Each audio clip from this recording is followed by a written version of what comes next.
Why is Rome always gone?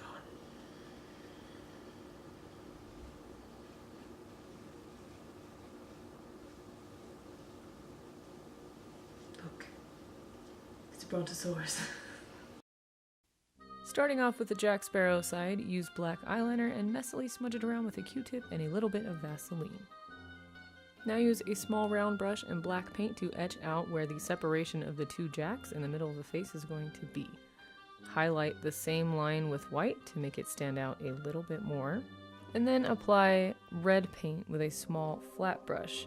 Make spaces in between and then use your finger to pull and draw the paint outwards while it's still wet, so it gives a peeled effect. Fill the empty spaces with a dingy yellow color.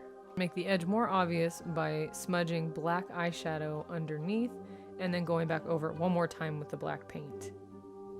Now use a small detail brush and short little strokes to make the mustache hairs, and then go highlight it with the white to make them really stand out. Also, to get that brown color in the mustache, you can mix a little bit of charcoal and raw sienna. I should have mentioned before that all of these colors, the red, the dingy yellow, they're all coming from the same palette.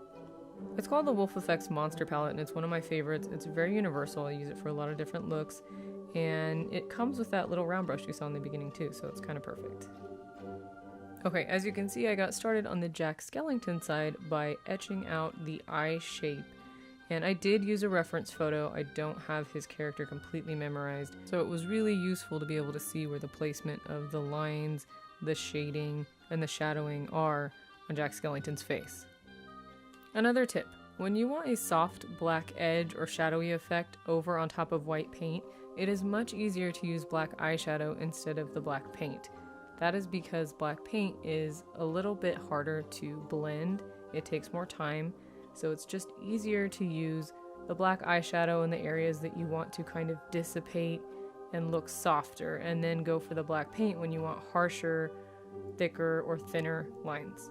Now, I can actually take black paint and gradient all the way from black to white, but it does take time, it takes practice, and like I said, if you're looking for something easier and much quicker, the black eyeshadow is a good way to go.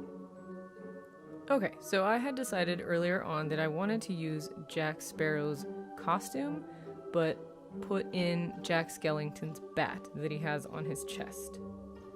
Still following the reference picture, take the small round brush again and etch out the bat's face. Color in his head black and the eyes white. For some very simplistic wings, mark out some squiggly, wavy white lines. Outline the bat's head in white, then color the rest of it in with a medium round brush. Now, I like this kind of brush because it's thicker, it covers a lot of ground, but the tip is very fine and it can get into small spots. Now, if you want to, you can switch over to a bold round brush, which does the same thing, but it is larger, so it will cover ground much faster and make your painting go a lot quicker. Alright, here is the final look for the Jack Sparrow Jack Skellington mashup. If you enjoyed this, please like and subscribe. You can find me at Bengal Queen on Instagram, Snapchat, and Twitter. Thank you so much for watching, and I will see you next time.